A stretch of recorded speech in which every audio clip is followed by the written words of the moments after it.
Pada episode sebelumnya, kekuatan Okarun diambil kembali oleh Turbo Granny. Tapi tubuh Ayase belum kembali kepada ukuran semula. Kira-kira tinggi Ayase hanya sekitar 10 cm. Jadilah makanan Ayase hanya beberapa butir nasi. Menurut Ayase, tekstur nasi mirip seperti bola mochi. Ayase yakin 2 butir saja sudah bisa membuatnya kenyang. Famola bertanya apa Ayase mau makan daging. Biasanya daging punya tekstur yang keras. Bagi Ayase memakan daging bukanlah pilihan. Sebenarnya Ayase pengen makan ramen. Seiko bisa membuatnya jika Ayase mau.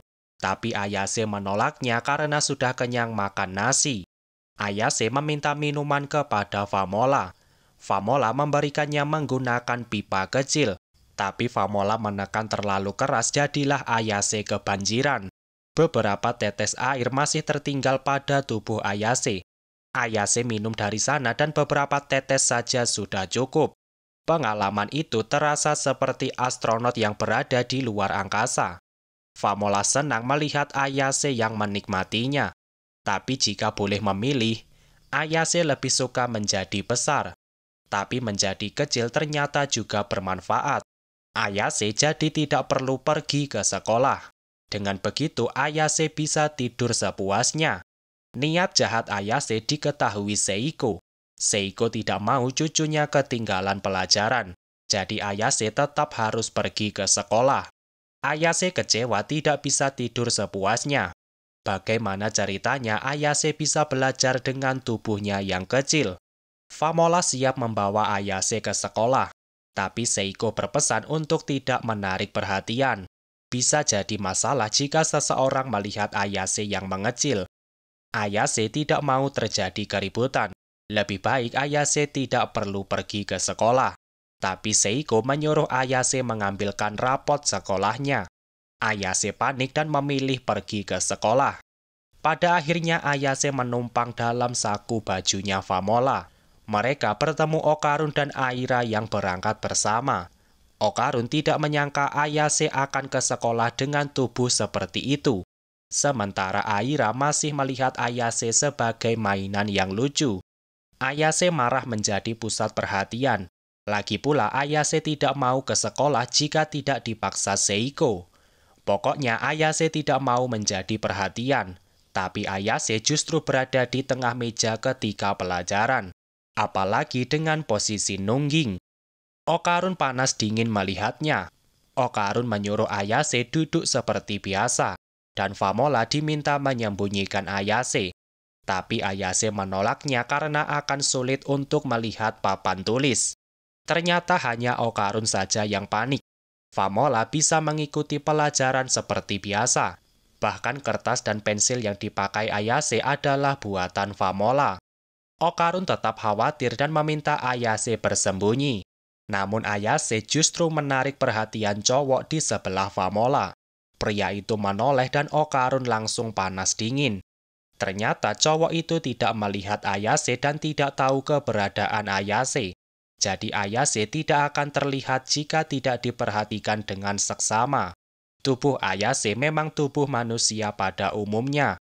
Tapi untuk melihatnya harus dengan fokus yang tinggi. Kasusnya mirip seperti legenda tentang peri.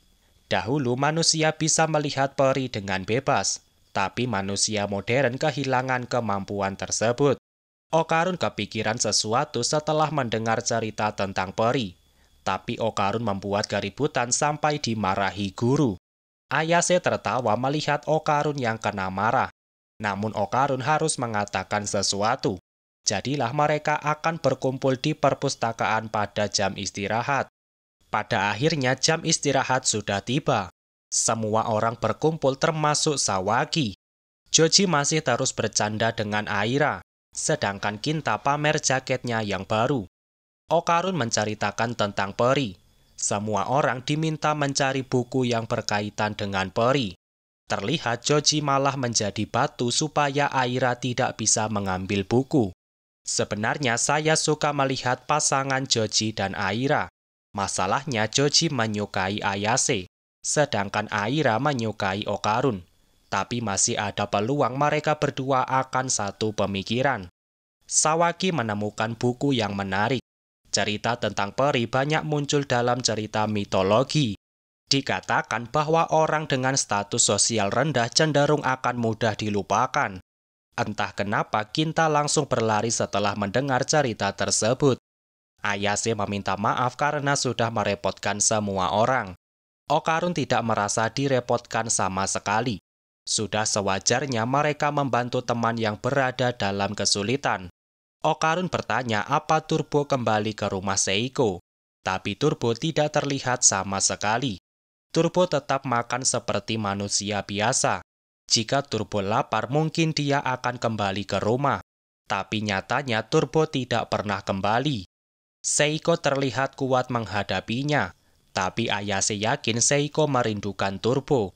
Tapi yang rindu tidak hanya Seiko. Okarun dan Ayase juga rindu kepada Turbo.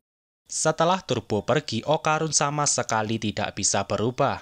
Pada dasarnya kekuatan itu berasal dari kutukan. Jika kutukannya diangkat, sudah pasti kekuatannya menghilang. Ayase bertanya apa bola Okarun sudah benar-benar terpasang. Okarun sudah mengeceknya dan semuanya sudah kembali. Setelah membahas bola emas, Okarun jadi kepikiran tentang pengakuan cintanya. Fairy sudah dikalahkan dan Okarun punya kesempatan untuk mengatakannya kembali. Tapi Ayase belum siap karena tubuhnya belum kembali. Okarun diminta menunggu sampai tubuh Ayase kembali normal. Wajah Okarun sangat merah dan tidak berani melihat ke arah Ayase. Pengakuan Okarun sudah seperti lamaran, jadi Okarun tidak boleh selingkuh. Tapi Okarun tidak merasa begitu. Mereka belum resmi pacaran, jadi tidak ada kata selingkuh. Perkataan Okarun seolah memberikan kesempatan untuk berselingkuh. Tentu saja Ayase marah besar dan langsung menarik kuping Okarun.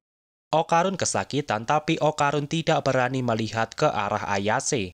Tapi perhatian Ayase teralihkan karena ada peri di balik buku.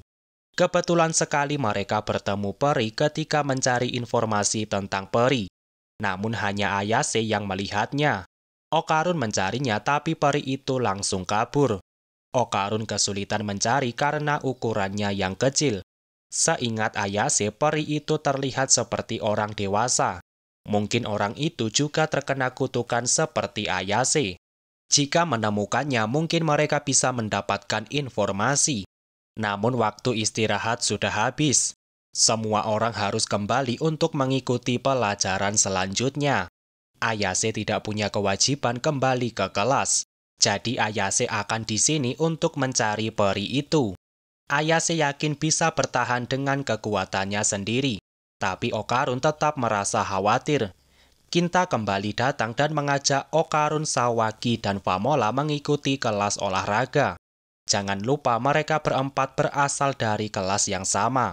Joji dan Ayase satu kelas, sementara Aira hanya sendiri. Siapa yang mau sekelas sama Aira? Absen, ada Ilham, ada Joseph, ada Nyonge. Yang pasti Ayase akan tetap di perpustakaan, dan semua orang bisa kembali mengikuti pelajaran. Okarun meminta Ayase tidak kemana-mana, dan mereka akan bertemu kembali pada jam istirahat berikutnya. Kinta, Famola, Sawaki, dan Okarun langsung meluncur ke lapangan. Joji ikut bersemangat melihat semuanya berenergi. Pada akhirnya tersisa Ayase sendiri. Ayase berharap bisa segera pulih supaya bisa beraktivitas seperti biasa. Sekarang kita berpindah ke lapangan tempat Okarun berada. Hari ini guru olahraga mengadakan tes kebugaran. Tapi kalian jangan salah fokus melihat celana Bapak Guru. Tes pertama adalah lari 50 meter. Terdapat 2 lintasan di lapangan, jadi 2 orang bisa berlari bersama. Okarun tidak bisa fokus kepada pelajaran di sini. Pikiran Okarun terus saja memikirkan Ayase. Kemudian Kinta mengajak Okarun berlari bersama. Mungkin bagi Kinta, Okarun tidak terlihat atletis. Jadi ada kemungkinan Kinta bisa mengalahkan kecepatan Okarun. Tapi dari awal Kinta berkata kalau dia sedang cedera pergelangan kaki. Jadi Kinta tidak bisa mengeluarkan kecepatan maksimal. Padahal baru saja Kinta berlari dari perpustakaan ke lapangan dengan cepat. Semua alasan itu dibuat supaya dia tidak malu jika kalah dari Okarun. Kinta bertanya berapa kecepatan Okarun dalam lari 50 meter. Okarun agak lupa hasil tes sebelumnya. Seingat Okarun, dia melakukan tes terakhir ketika masih SMP. Dan saat itu hasilnya adalah sekitar 9 detik. Kinta melihat kesempatan bisa menang. Jadi Kinta mengajak Okarun berlari bersama. Saya yakin Kinta cuma mau pamer kepada para wanita. Tapi Okarun malah diajak berlari oleh orang lain. Cowok itu pernah muncul dari chapter 1. Cowok itu bernama Hase. Dahulu Hase gagal membuli Okarun. Mungkin Hase masih dendam sampai sekarang. Lagi pula dia adalah cowok yang diidolakan banyak cewek. Dengan mengalahkan Okarun, dirinya akan mendapatkan banyak pujian. Jadi mengajak Okarun berlari adalah langkah yang brilian. Bapak guru memarahi para cewek karena berisik. Padahal mereka juga punya tesnya sendiri. Sekarang giliran Okarun dan Hase sudah tiba. Okarun masih ragu karena sudah menerima ajakan Kinta. Tapi Kinta tidak berani melawan pria ganteng seperti Hase. Jadi Kinta pasrah saja Okarun direbut. Okarun dan Hase sudah berada di garis start. Hase berkata rekornya adalah sekitar 6 detik dalam lari 50 meter. Tapi intimidasi itu tidak sampai kepada Okarun. Okarun justru heran kenapa Hase tidak menantang orang yang lebih cepat. Nampaknya Okarun tidak paham cara berpikir orang populer. Mengalahkan Okarun tentu akan lebih mudah. Jadi Hase akan dengan mudah mendapatkan pujian. Peluit berbunyi dan mereka langsung berlari. Dalam waktu 5,8 detik Okarun berhasil mencapai garis finish. Dan Hase tertinggal 3 langkah. Sepertinya angka 6 detik yang dikatakan Hase adalah kebohongan besar. Mengutip dari website World Athletics, rekor dunia untuk lari 50 meter kategori pria semua umur adalah 5,56 detik. Sedangkan untuk pria di bawah usia 20 tahun adalah 6,04 detik. Jadi bisa dibilang kecepatan Okarun sudah mengalahkan rekor dunia. Bahkan Okarun sendiri tidak menyangka bisa berlari secepat itu. Dalam sekejap Okarun menjadi perhatian semua orang. Kinta bersyukur tidak jadi melawan Okarun. Ternyata Okarun merendah dengan berkata rekornya adalah 9 detik. Puh sepuh, ajarin aku dong puh sepuh. Selanjutnya diadakan tes melempar bola. Hase berhasil melempar sejauh 15 meter. Sekarang giliran Okarun, tapi Okarun tidak paham cara melempar yang benar. Okarun asal melempar dan hasilnya adalah 35 meter. Dalam Olimpiade tidak ada lomba melempar bola biasa. Mungkin yang sering kita lihat adalah melempar bola besi atau bisa dibilang tolak peluru. Rekor dunia tolak peluru kategori pria segala umur adalah 23,56 meter. Yang pasti Okarun bisa melempar 2 kali lebih jauh dari Hase. Selanjutnya adalah lompat jauh. Okarun mendapatkan angka 3,6 meter. Untuk anak SMA angka itu sudah terbilang bagus. Sekedar informasi, rekor dunia lompat jauh adalah 8,95 meter. Sudah pasti tinggi badan dan panjang kaki berpengaruh. Untuk tinggi Okarun hasil 3,6 meter sudah terbilang bagus. Setelahnya adalah tes langkah samping. Okarun mendapatkan angka 80 kali. Selanjutnya adalah shuttle run. Jadi Okarun harus berlari dari satu ujung ke ujung yang lain. Dan Okarun berhasil mencapai 120 kali putaran. Okarun tidak begitu lelah padahal teman-temannya sudah tepar. Bapak guru mengapresiasi nilainya Okarun. Pak guru bertanya Okarun masuk klub apa? Jawabannya sudah pasti klub penelitian budaya dan sejarah. Pak guru baru tahu ada klub seperti itu. Wajar saja karena klubnya baru saja dibuat. Ditambah anggotanya juga tidak terlalu banyak. Namun melihat kemampuan Okarun, Pak guru menyarankan Okarun datang dalam latihan tim baseball. Okarun tidak menyangka bisa mendapatkan nilai yang bagus. Padahal kekuatan turbo tidak ada dalam tubuhnya.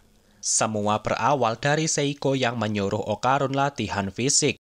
Sejak saat itu, Okarun terus bertarung melawan yokai dan alien. Tanpa Okarun sadari, tubuhnya sudah berkembang sangat jauh. Setelah menulis kehebatan Okarun, saya jadi ingin olahraga. Apa kita sudahi saja videonya sampai di sini supaya kalian juga bisa olahraga. Tapi sebelum itu, pastikan kamu sudah menekan tombol subscribe. Dengan subscribe, kamu sudah membakar 200 kalori dalam tubuhmu. Angka itu setara dengan berjalan 5.000 langkah. Oke, sekian dulu video kali ini. Semoga videonya bermanfaat dan sampai jumpa di video selanjutnya.